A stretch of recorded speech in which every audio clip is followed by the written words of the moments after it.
But if you do, there's a big opportunity coming up. What day is today? What's the date?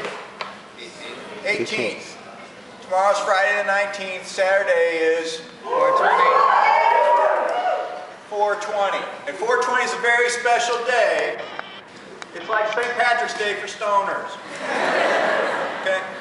But what really makes it special is there's a chance to join normal for $4.20. So when you're sitting around going, I don't know what the fuck to do, pot is illegal and it's wrong and I'm completely alone all by myself. Well, you're not. And for less than the price of an eighth, for a whopping $4.20, you can join the National Organization for the Reform of Marijuana Laws. Am I going to get in shit for this? Oh yeah. Is somebody going to go to the chair and say, Earleywine, get it done, wants us to smoke pot, and so we should make it illegal, and blah, blah, blah. And I'll say, sorry, I won't do it again. Till next year.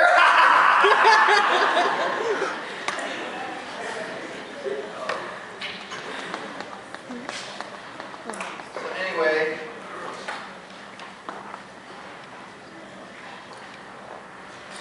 go right from our final exam schedule and rml.org. You'll see there'll be all kinds of news, blah, blah, blah, and then they'll say take action, support, join normal, right? And then you'll click on that and it'll be $4.20 instead of the usual $25. Right? And where can you buy that much fucking self-righteousness for $4.20? So then all your stoner friends are like, blah, blah, blah, it's illegal, that's just wrong. And you can say, hey, have you done anything about it? Well, I joined normal. And then suddenly you're the man. The rest of that video, as you can imagine, is pretty good. But we can't just watch videos all day. Why not? Why not? Thinking outside the box. When was that? When was that made? Video? 2010. 2010, yeah. It's funny because you see how I hold my face totally fucking still?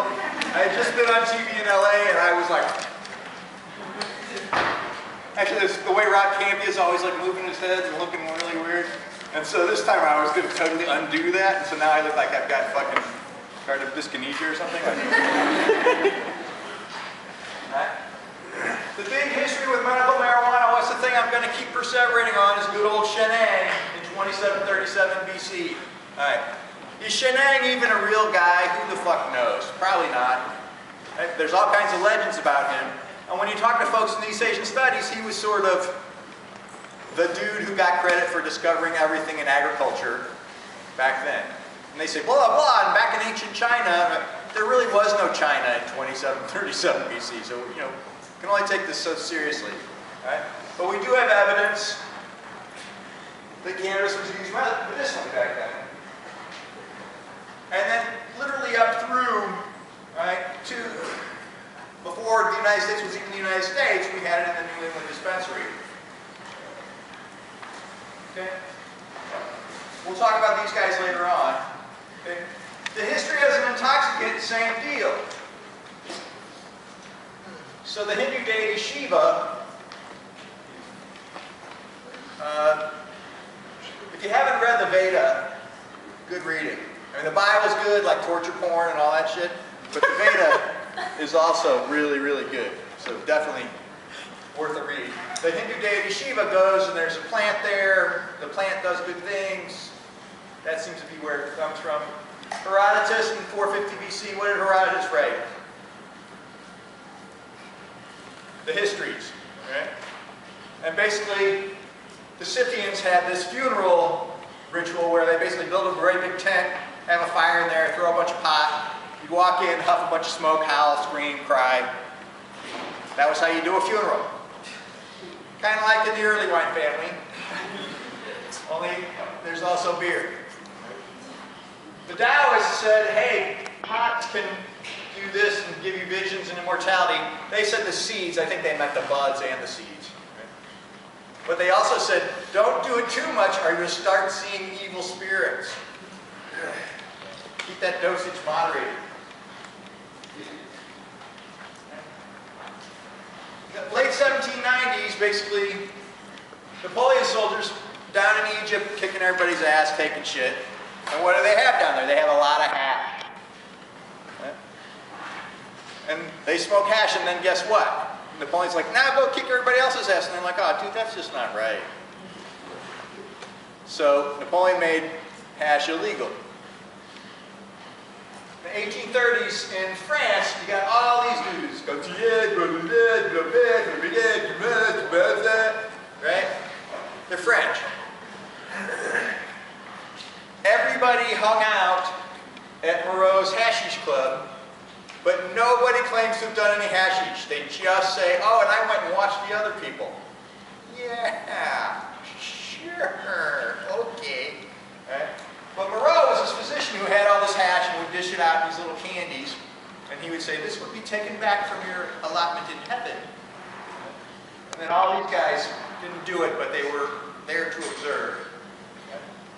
In the United States, Fritz Hugh Ludlow wrote The Hashish Eater. De Quincey wrote this thing called The Opium Eater. That was a real popular book. So he wrote this called The Hashish Eater. And he did get kind of strung out. He was like eating hash every day and was surprised when he quit. He wanted to eat more hash. Right. In India now, I'm kind of on rough ground because is it recreational use or is it religious use? Right. And these are where the words that come from. Basically, the origin of all these is in languages from that area. So ganja was really just the tops. Charis was hash or resin, right? And the legends around this were all such bullshit. I remember my dad telling me this in the 70s, like, oh, they'd run the slaves through the fields and then scrape all the pollen off of them and make it, like, come on, really? That's not true? No. Think about it. You want my arm hair in your hash? They would have a magnetic suit, right? They would wear a leather thing and scrape it off, right? It's just too much pain in the ass. I got an idea. Let's cut down all the plants and shake them and push it all together, right? Isn't that a little easier than running slaves through? Right? But of course, what my dad told me was nubile women running through. And Joe Rogan wants to make hot chicks illegal, right? Housewives. And then bong was drink. So I have a bong recipe in here. Tandi, you know how like you go to an Indian restaurant and they'll have those tandi or lassies, right? It's pretty much that, only with pot in it. So I got this my student Archana back at USC. She's like a psychotherapist in San Diego now. I'm sure she'd love the fact that I'm saying, hey, here's Archana's fucking bomb recipe from her grandma. All right? But you really have to soak cannabis in some kind of fat in order for the THC to really be absorbed. Right? So you can imagine having a little hot milk on the stove, putting your pot in there and letting it absorb, and then adding all this other stuff, garam masala, right, that green Indian spice, a little ginger, and a cup of sugar. Now, what do we know about orally administered cannabis? Impact is slower, right? Slower onset. Longer lasting? And longer lasting. Now my liver has to work on the digestion. It's going to convert all that THC into 11-hydroxy-THC, which passes the blood-brain barrier oh so much faster and lasts oh so much longer. Okay. The problem is that delayed onset. So you drink your bomb or you eat your brownies and you wait a half an hour and what happens? Nothing. Okay. But that means we should wait more, not we should eat more. Right. So then 3 hours later, you're totally fucking blazed and you got the munchies.